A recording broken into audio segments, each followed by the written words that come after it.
These warnings were actually extensions of God's love for His people, because they gave John's readers the opportunity to... Estas advertencias fueron en realidad extensiones del amor de Dios por su pueblo, porque les dieron a los lectores de Juan la oportunidad de arrepentirse.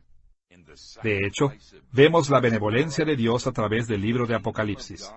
Se muestra en su amor por su pueblo, en el sacrificio de Jesús por nosotros, en el reino de Dios y en nuestra esperanza en el regreso de Cristo. Dios nos amó tanto que Él envió a su Hijo para sufrir por nosotros, y Él se levantó de la muerte para que podamos vivir en su reino por siempre. Y su benevolencia debe animarnos a permanecer fieles a Él, aún en medio de gran sufrimiento. Con este entendimiento de la escatología y los pactos divinos en mente, estamos listos para ir a nuestro tercer aspecto del trasfondo teológico del libro de Apocalipsis, el rol de los profetas. Consideraremos el rol de los profetas primero comparándolos con los embajadores del pacto. Segundo, observando los resultados potenciales de su obra profética. Y tercero, enfocándonos en la forma en que el apóstol Juan cumplió el rol de profeta en el libro de Apocalipsis. Comencemos enfocándonos en los profetas bíblicos como embajadores del pacto. Hemos visto que la Biblia describe el pacto de Dios con su pueblo en formas que se asemejan a los tratados imperiales de la antigüedad.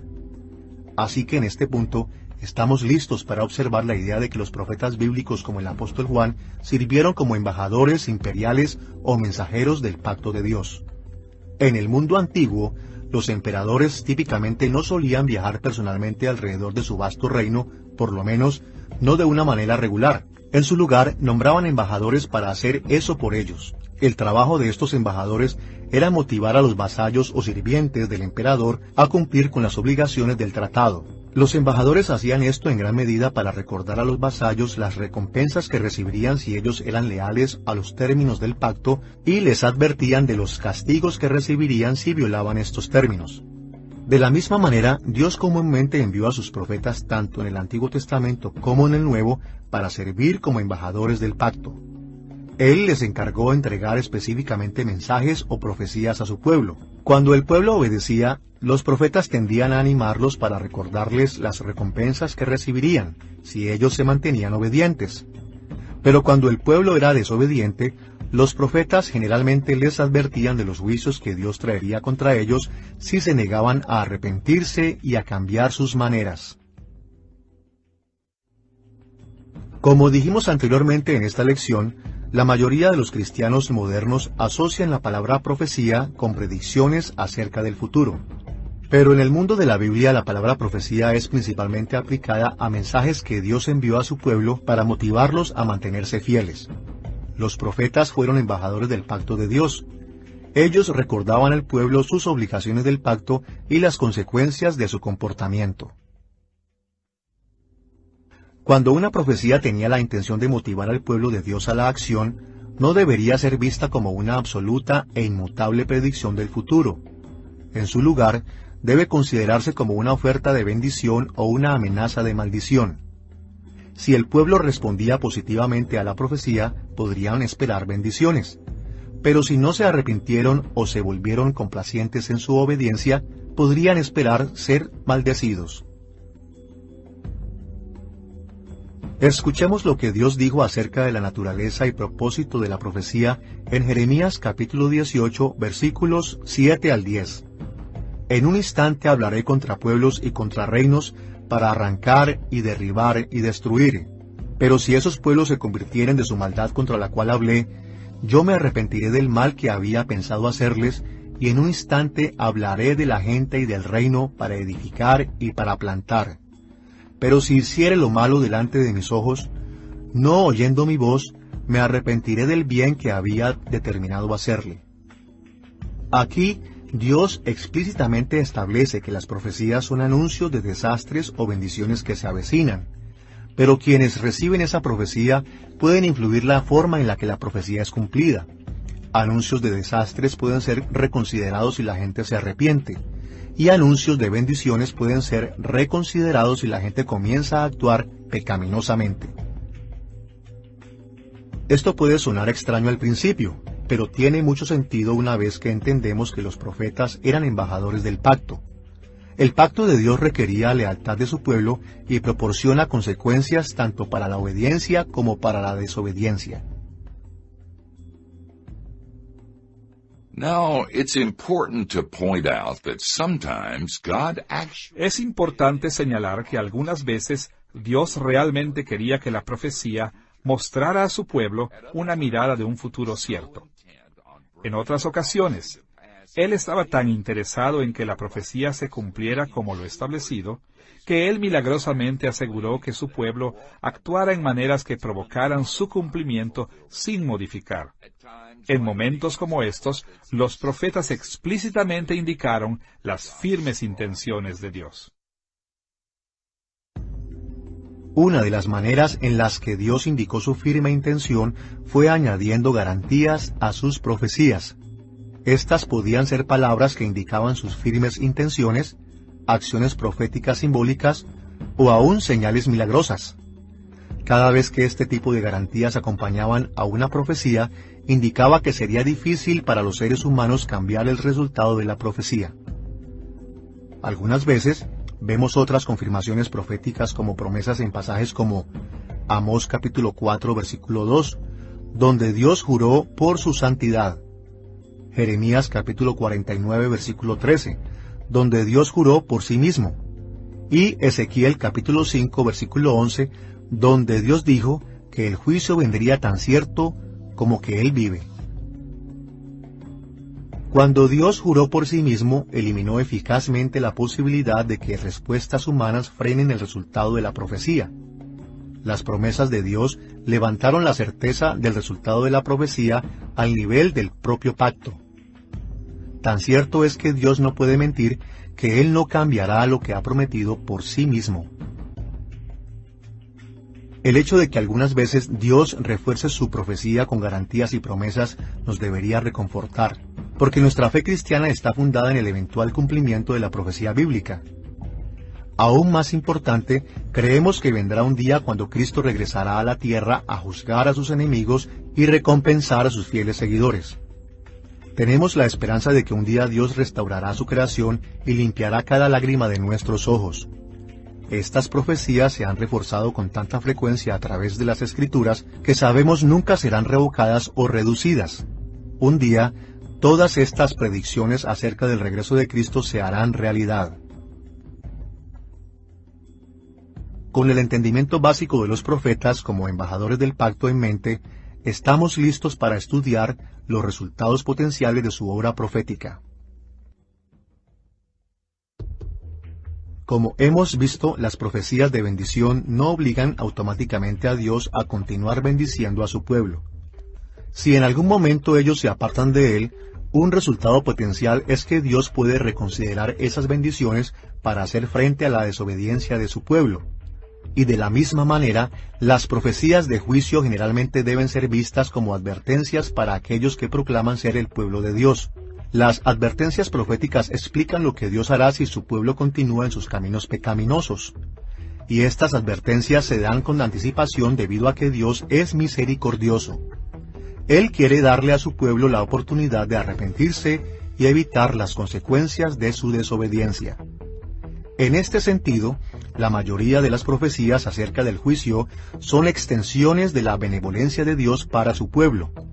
No tienen la intención de dar un aviso a la gente de la fatalidad inevitable, sino para motivarlos a cambiar sus caminos. Las Escrituras demuestran por lo menos 5 formas en que los resultados potenciales de una profecía pueden ser afectados por la respuesta de su destinatario. Primero, a veces Dios revoca una advertencia u oferta profética. Por ejemplo, escuchemos las palabras del profeta Joel en Joel capítulo 2, versículos 12 al 14. Por eso pues ahora, dice Jehová, convertíos a mí con todo vuestro corazón, con ayuno y lloro y lamento. Rasgad vuestro corazón y no vuestros vestidos, y convertíos a Jehová vuestro Dios. Porque misericordioso es y clemente, tardo para la ira, y grande en misericordia, y que se duele del castigo. ¿Quién sabe si volverá y se arrepentirá y dejará bendición tras de él? A pesar de que Joel había profetizado juicio sobre el pueblo de Dios, él entendió que aún había esperanza. Un sincero arrepentimiento podía cambiar el resultado de la profecía.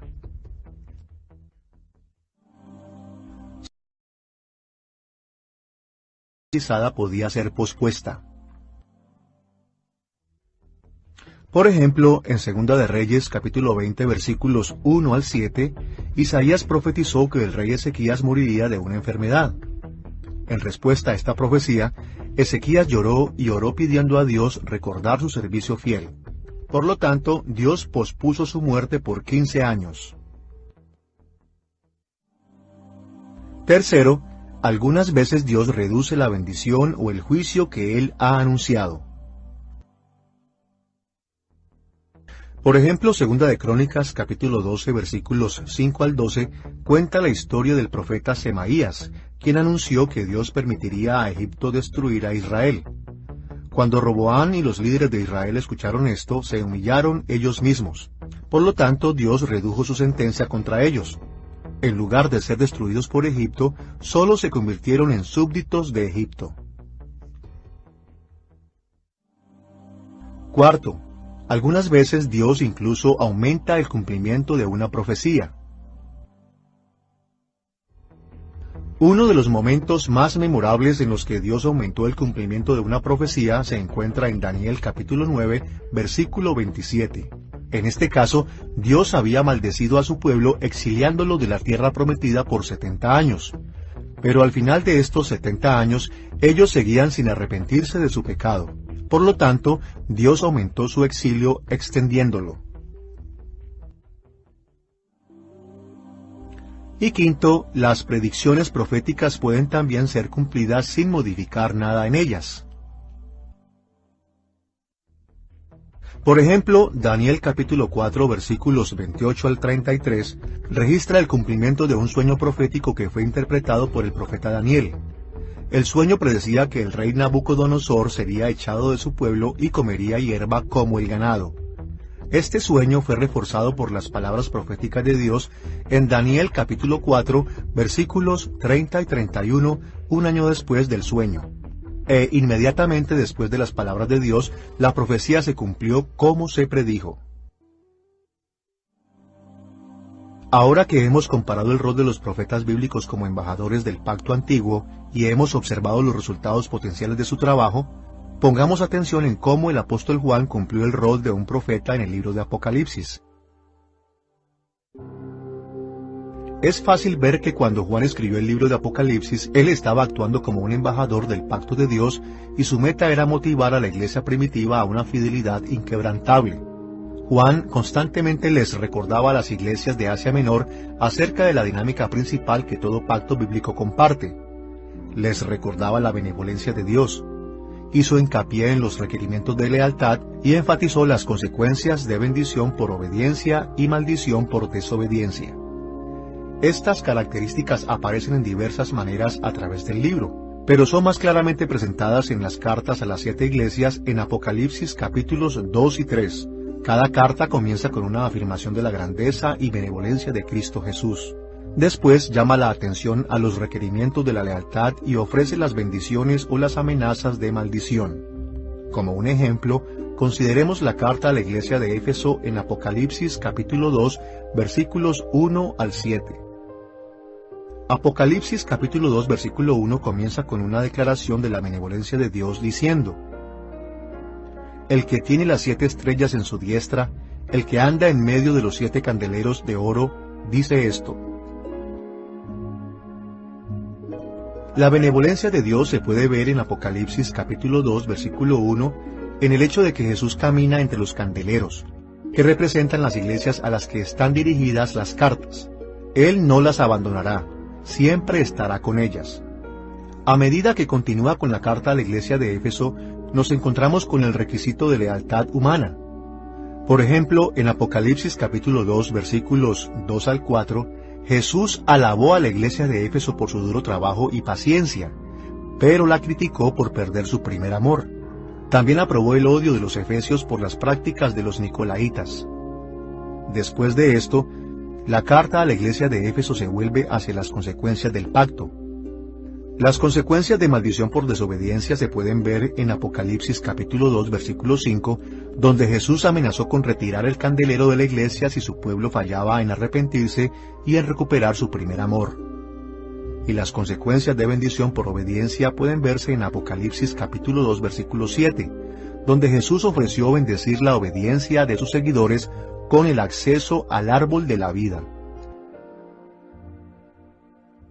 When the Apostle John wrote the book of Revelation, many churches in Asia Minor were wavering in their commitment to God's covenant. Cuando el apóstol Juan escribió el libro de Apocalipsis, muchas iglesias en Asia Menor eran inconstantes en su compromiso con el pacto de Dios. Gente en la iglesia había comenzado a dudar que Jesús regresaría. Otros se preguntaban cómo el reino de Jesús podría crecer cuando toda su experiencia personal era sufrimiento y oposición. Así, en todo el libro del Apocalipsis, el apóstol Juan sirvió como profeta de Dios a estas iglesias.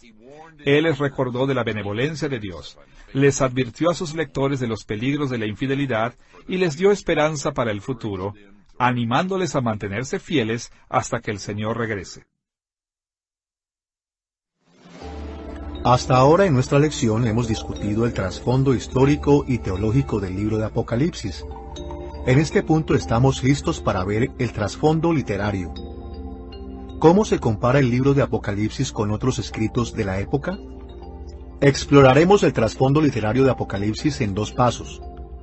Primero, compararemos el libro de Apocalipsis con el género de profecía del Antiguo Testamento.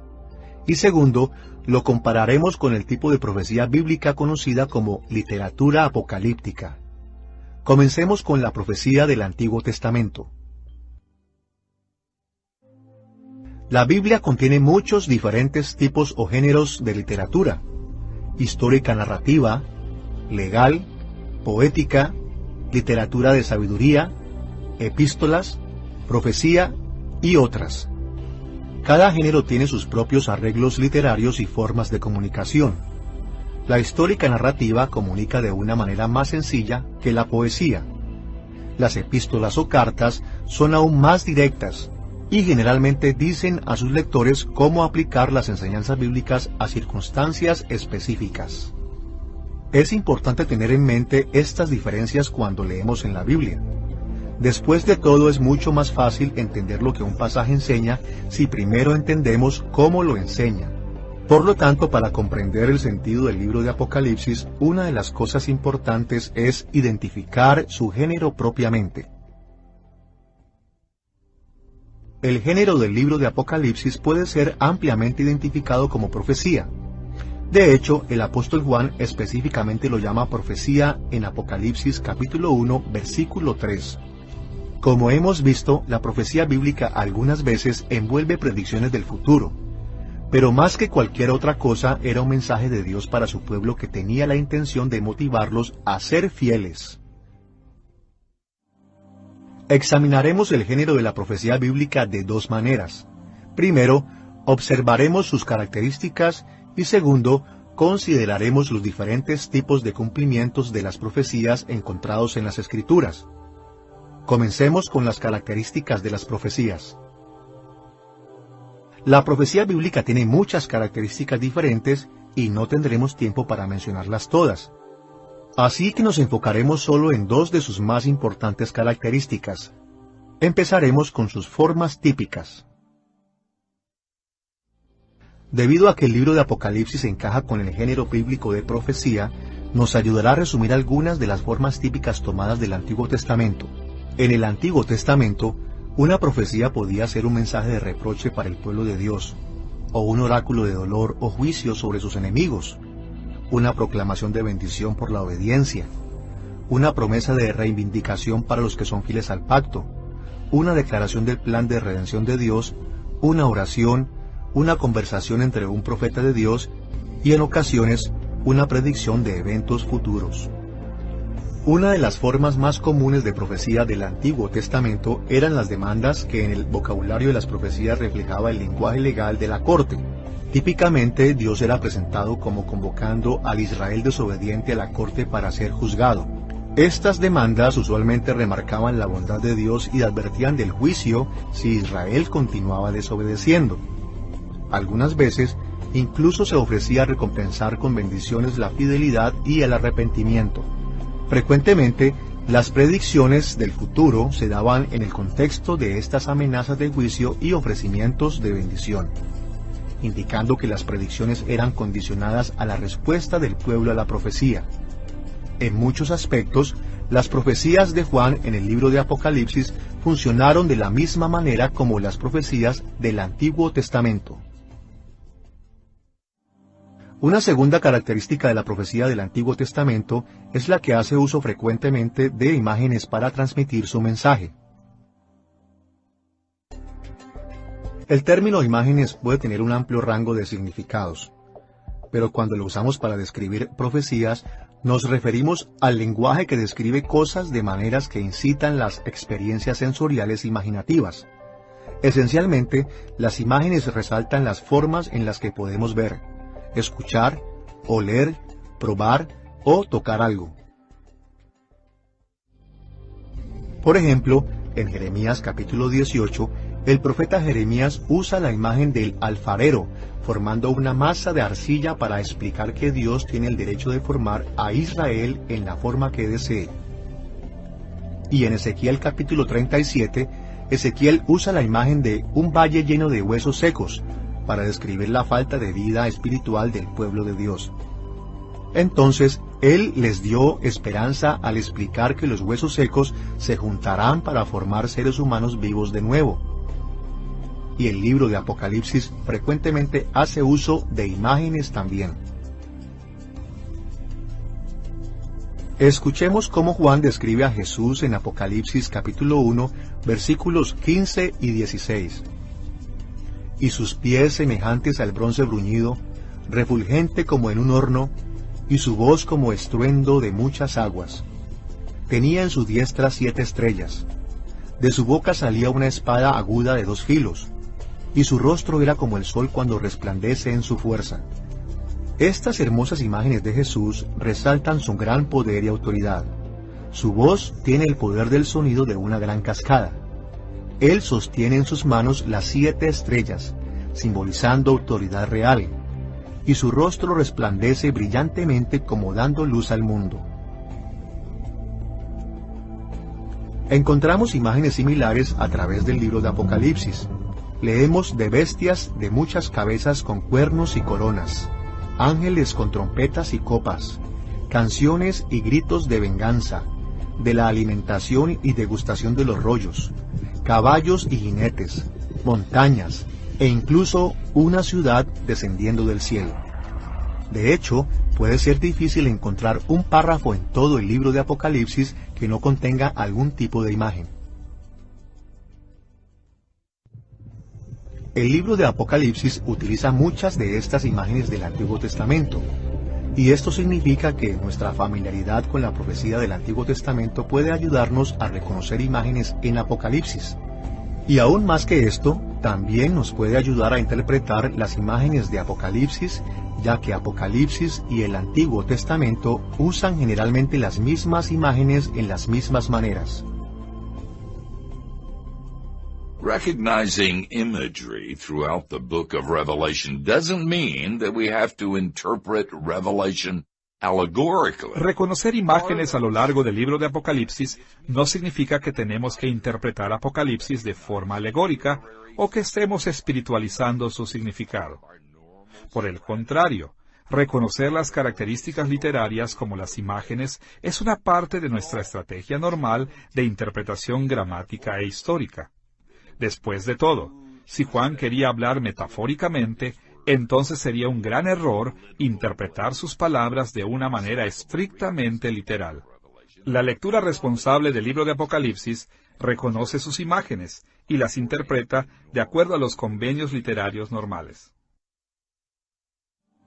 Ahora que hemos introducido algunas de las características importantes de la profecía, enfoquémonos en los tipos de cumplimientos proféticos que vemos en las Escrituras. El cumplimiento profético es un tema muy complicado, pero para los propósitos de esta lección podemos hablar de tres tipos de cumplimientos proféticos. Primero, las profecías pueden ser cumplidas de manera directa. Cuando la mayoría de las personas piensan acerca del cumplimiento de una profecía, lo primero que viene a la mente es un cumplimiento directo. Las profecías pueden ser cumplidas directamente cuando los eventos que ellas predicen suceden como se indicó. Por ejemplo, en Jeremías capítulo 25 versículos 8 al 11, Jeremías anunció que Judá caería ante Babilonia y se convertiría en un desolado terreno baldío por 70 años. Y de acuerdo a 2 de Crónicas capítulo 36 versículos 15 al 21, esto es precisamente lo que pasó.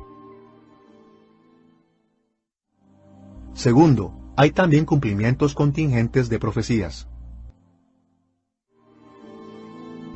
Un cumplimiento contingente ocurre cuando el resultado de una profecía es de alguna manera modificada a la luz de la forma en que los seres humanos responden a la profecía.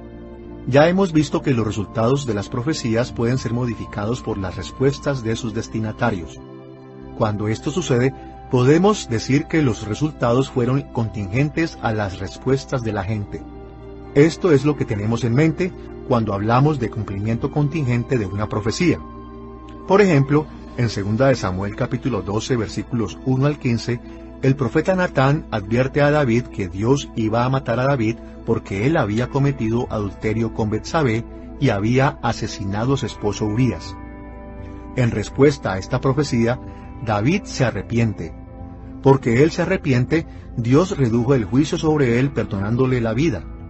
Pero Dios tomó la vida del hijo de David y trajo calamidad a la familia de David. Segunda de Samuel capítulos 13 al 19 describen con gran detalle el cumplimiento de la profecía de Natán sobre la familia de David. Tercero, las profecías pueden ser cumplidas de manera tipológica.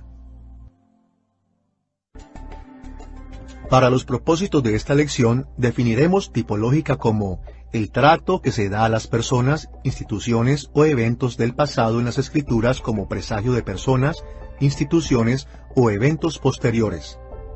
Por ejemplo, Pablo llamó a Adán un tipo de Cristo en Romanos capítulo 5 versículo 14, porque la vida de Adán anunció la vida de Jesús. Pero mientras Adán pecó en el jardín trayendo pecado y muerte a la humanidad, Jesús obedeció trayendo vida y justificación a los creyentes en él.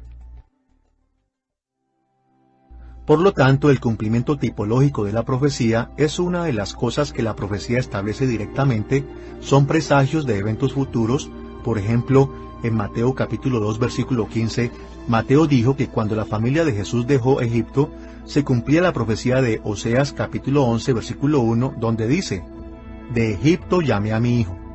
Este versículo en Oseas no predice la venida del Mesías. De hecho, la profecía estaba mirando hacia atrás en la historia al decir que Dios habría de redimir a Israel de Egipto durante el Éxodo. Pero tipológicamente hablando, este pasaje fue cumplido en los días de Jesús porque el Éxodo fue un patrón que anunció la vida del gran Mesías de Israel. Los autores del Nuevo Testamento entendieron que algunas profecías del Antiguo Testamento habían sido cumplidas aún antes de que ellos escribieran sus libros del Nuevo Testamento. Pero ellos todavía se sentían libres de apuntar a mayores cumplimientos tipológicos en sus días. Habiendo comparado Apocalipsis con el género profético, estamos listos para dirigirnos a la subcategoría de la profecía llamada literatura apocalíptica. Exploraremos la naturaleza de la literatura apocalíptica, primero observando sus características y segundo resumiendo su desarrollo histórico. Comencemos con las características de la literatura bíblica apocalíptica.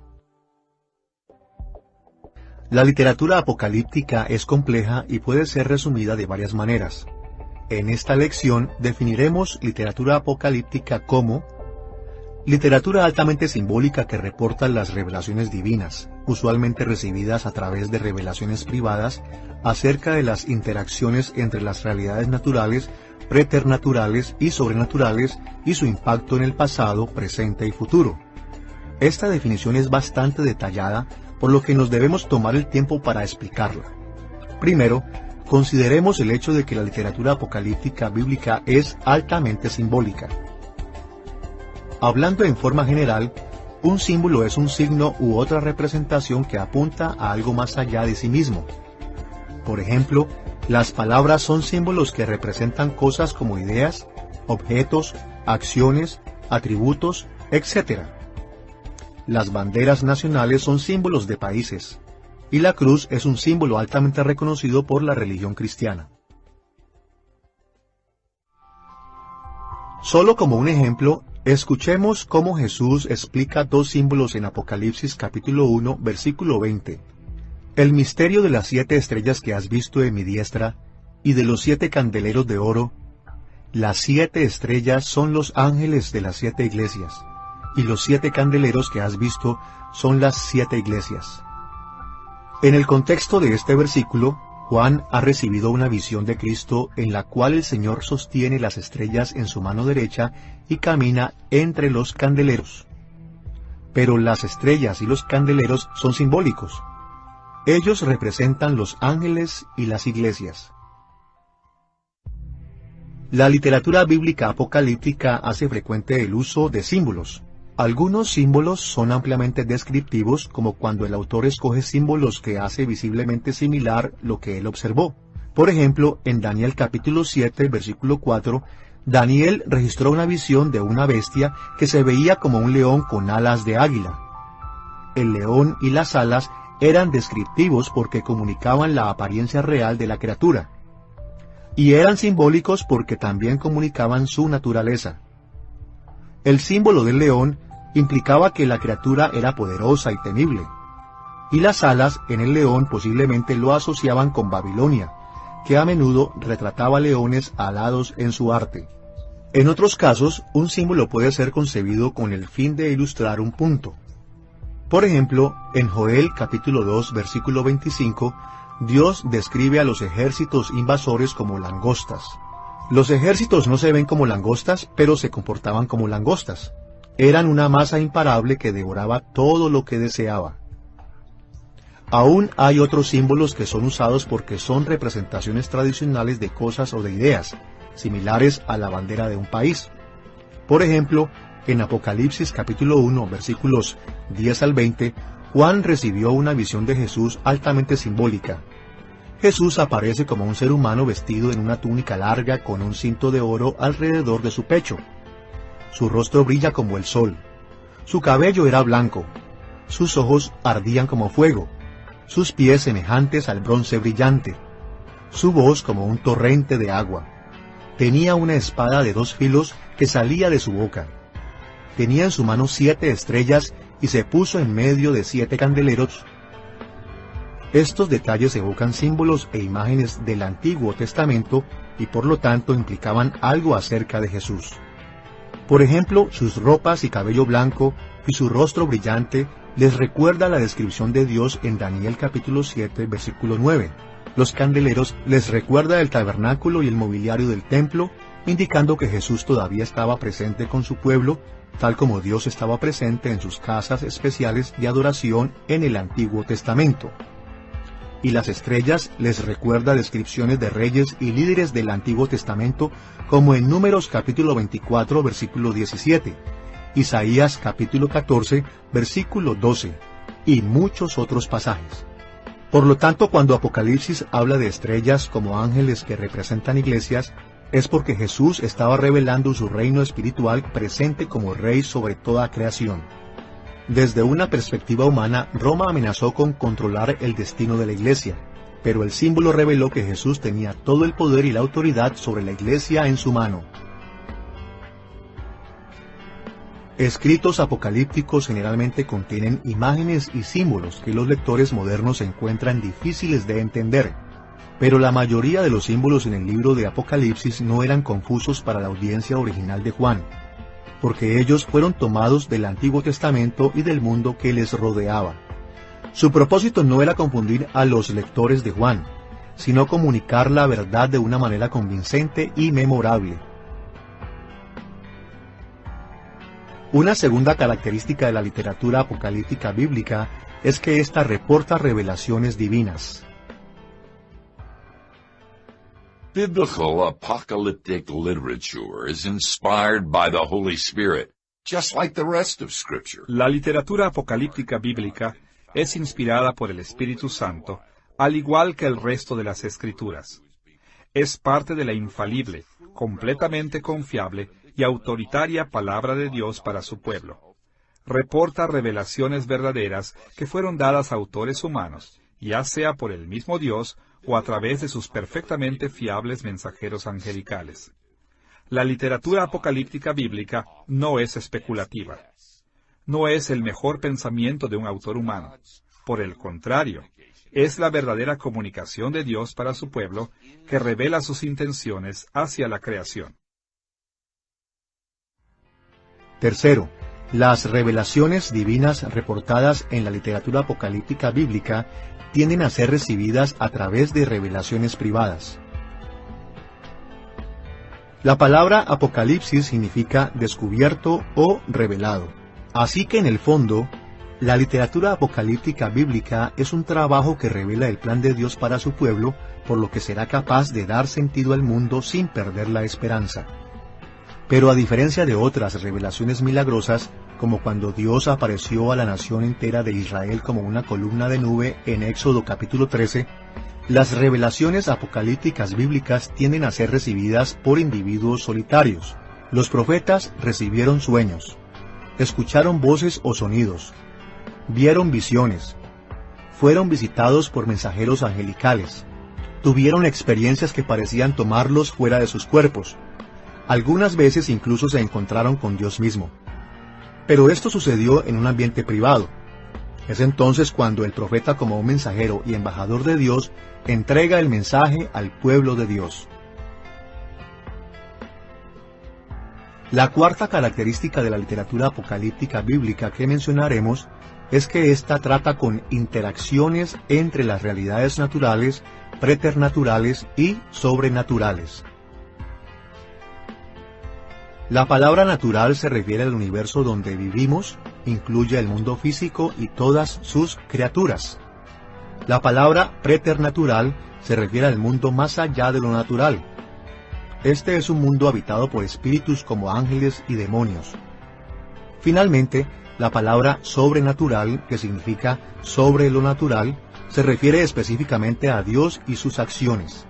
Dios es el único ser soberano que está totalmente sobre y en control del reino natural, así que Él es el único ser que verdaderamente es sobrenatural. Todos estos reinos están en constante interacción. Dios ejerce control sobre el reino natural y el preternatural. Los ángeles y demonios en el reino preternatural influencian cosas que pasan en el reino natural. Los demonios nos tientan al pecado. Los ángeles nos cuidan. Y de acuerdo a la Escritura, los ángeles y demonios incluso afectan las políticas internacionales. A lo largo del Antiguo y del Nuevo Testamento podemos entrever que las fuerzas espirituales influyen en la historia del mundo. Por ejemplo, en Segunda de Reyes, capítulo 6, Eliseo estaba siendo perseguido por el rey de Aram. Eventualmente, el rey de Aram alcanzó a Eliseo y lo rodeó, y el sirviente de Eliseo se aterrorizó. Pero escuchemos lo que sucedió después en Segunda de Reyes, capítulo 6, versículos 15 al 17. Entonces su criado le dijo: «Ah, señor mío, ¿qué haremos?» Él le dijo: «No tengas miedo, porque más son los que están con nosotros que los que están con ellos». Y oró Eliseo y dijo: «Te ruego, oh Jehová, que abras sus ojos para que vea». Entonces Jehová abrió los ojos del criado y miró, y he aquí que el monte estaba lleno de gente de a caballo y de carros de fuego alrededor de Eliseo. Aunque tales ideas en el reino preternatural y el sobrenatural aparecen aquí y allá en diversas partes del Antiguo y del Nuevo Testamento, la literatura apocalíptica bíblica se centra en gran medida en estos asuntos. Por ejemplo, porciones de Joel, Ezequiel, Daniel y Zacarías concentran su atención en las interacciones entre los reinos natural, preternatural y sobrenatural. Y casi de la misma manera, el libro de Apocalipsis llama la atención una y otra vez a los reinos invisibles de Dios y de los poderes espirituales y autoritarios que Dios emplea para sus propósitos. Finalmente, una quinta característica de la literatura apocalíptica bíblica es la que describe el impacto de los reinos naturales, preternaturales y sobrenaturales en el pasado, presente y futuro. La literatura apocalíptica se enfoca en todos los aspectos de la historia. Esto explica las maneras en que los reinos natural, preternatural y sobrenatural han impactado nuestro mundo en el pasado, cómo ellos continúan afectándonos en el presente y cómo influenciarán nuestro futuro. Y aún más que esto, como el resto de la Biblia, la literatura apocalíptica bíblica observa toda la historia como una gran historia. La historia de la creación, la caída en el pecado y la subsecuente redención a través de Cristo. La literatura apocalíptica tiende a describir el presente en términos de su sufrimiento y dificultades y se enfoca en el futuro como el tiempo cuando todas nuestras esperanzas serán cumplidas. Algunas veces el cristianismo moderno tiene dificultad con el libro de Apocalipsis porque normalmente no pensamos en las influencias espirituales que están detrás de nuestras experiencias en la vida. Como la gente que está influenciada por la ciencia moderna, tendemos a buscar explicaciones naturales a las cosas que pasan en nuestras vidas. Nos enfocamos en cosas que podemos ver, oír, oler, probar o tocar. Pero las Escrituras hacen claro que nuestros sentidos pueden percibir solo parte de lo que sucede tanto alrededor como en nosotros mismos. Para entender lo que el libro de Apocalipsis nos ofrece hoy, tenemos que dejar a un lado estos prejuicios naturales y seguir la enseñanza de la Escritura. ¿Qué sucede dentro de nosotros y alrededor de nosotros que está profundamente influenciado por poderes espirituales y por Dios mismo? Lo que puede parecernos hechos naturales, crisis personales, problemas en la iglesia y aún luchas políticas no son sucesos naturales. Son resultado de implicaciones complejas que incluyen a Dios y a realidades espirituales. Cuando aceptamos la perspectiva de la Biblia sobre estos asuntos, Apocalipsis puede hablarnos poderosamente, justo como lo hizo a la audiencia de Juan en el primer siglo. Ninguno de nosotros puede ver las realidades espirituales que están detrás de nuestras experiencias. Pero el libro de Apocalipsis levanta el telón de estas realidades espirituales y nos permite ver el plan cósmico de Dios trayendo salvación a la historia a través de Jesucristo. Él ahora está presente con su iglesia por medio de su Espíritu y regresará para reclamar la victoria final sobre todos sus enemigos. Ahora que hemos examinado las características de la literatura apocalíptica bíblica, pongamos atención a su desarrollo histórico. Muchos académicos críticos han pensado que la literatura apocalíptica bíblica llegó de las influencias babilónicas y persas al final de la historia de Israel, después del exilio de Israel en Babilonia en el siglo VI a.C. Pero descubrimientos recientes han mostrado que las principales características del género apocalíptico comenzaron a desarrollarse a principios de la revelación bíblica, mientras Israel interactuaba con las culturas que les rodeaban como los cananeos y otras gentes semitas del oeste. Muchos elementos que se convirtieron importantes en la literatura apocalíptica bíblica también aparecen en los primeros libros del Antiguo Testamento. Por ejemplo, en Éxodo capítulo 15 hay una canción altamente simbólica que celebra el hecho de que Dios ahogó al ejército egipcio en el Mar Rojo. Habla de Dios destruyendo a los egipcios con su mano derecha, quemándolos como paja, apilando las aguas como un soplo de su nariz y haciendo que sean tragados por la tierra.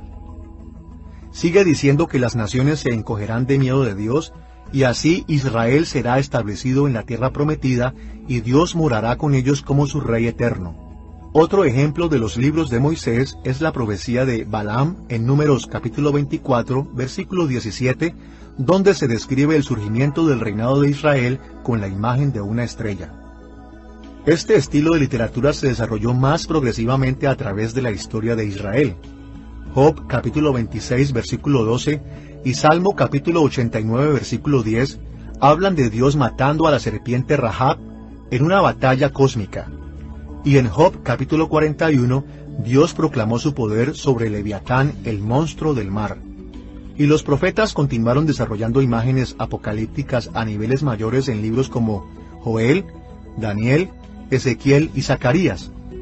Por ejemplo, Daniel capítulo 7 registra el sueño de Daniel en el que una serie de bestias monstruosas se levantaban del mar, terminando cuando Dios juzga y destruye a la última y más terrible de ellas.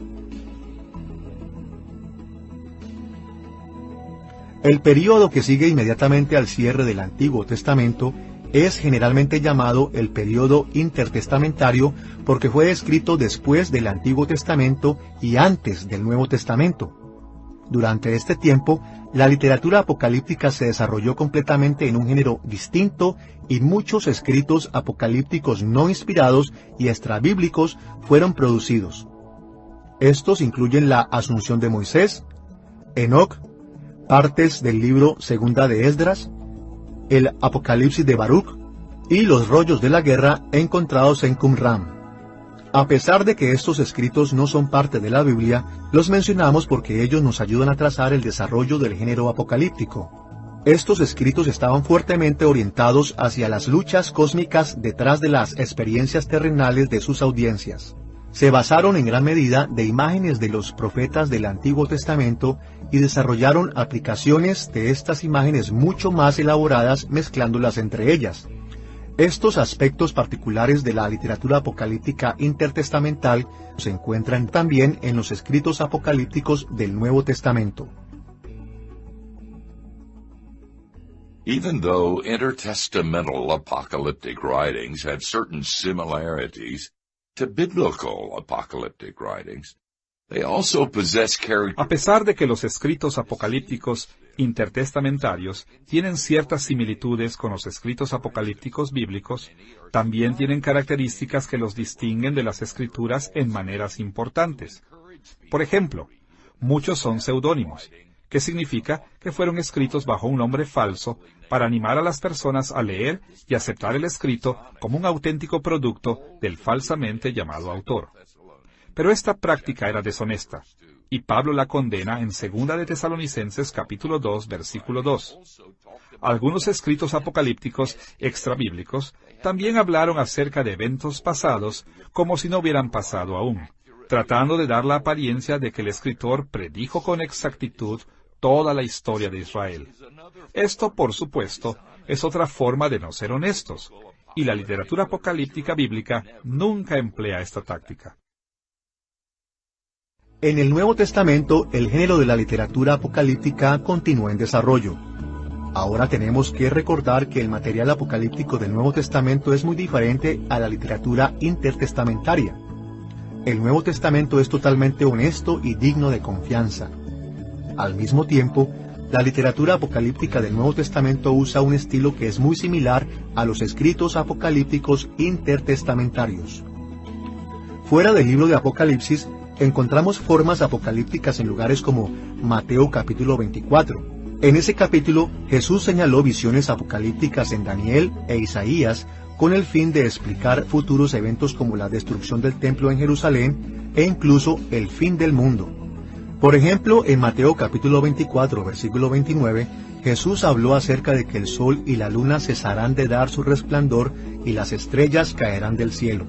Puede haber incluso indicios de estilo apocalíptico en las cartas de Pablo. Pablo generalmente da esperanza a sus lectores, demostrándoles que la muerte y la resurrección de Cristo venció a los poderes demoníacos, como en Colosenses capítulo 1 versículos 15 al 20 y capítulo 2 versículos 13 al 15. Él frecuentemente habló acerca de guerra espiritual en formas que parecían escritos apocalípticos. En 2 de Tesalonicenses capítulo 2, él habló de las fuerzas cósmicas del mal que serán vencidas cuando Cristo regrese. Pero por supuesto, el escrito del Nuevo Testamento que mejor ejemplifica el final del desarrollo de la literatura apocalíptica bíblica es el libro de Apocalipsis. Apocalipsis es complejo, porque contiene una concentración de características apocalípticas, pero está también muy arraigado en el resto de las Escrituras, y esto debe confortarnos cuando lo leemos. El libro puede parecer extraño para nosotros, pero el resto de las Escrituras puede ayudarnos a entender su mensaje, así como su aplicación a nuestras propias vidas en el mundo moderno. Comprender el trasfondo literario de Apocalipsis es de gran ayuda para nosotros. El hecho de que Apocalipsis consiste primordialmente de profecías apocalípticas nos asegura que el libro de Apocalipsis intenta motivarnos a obedecer a Dios con todo el corazón.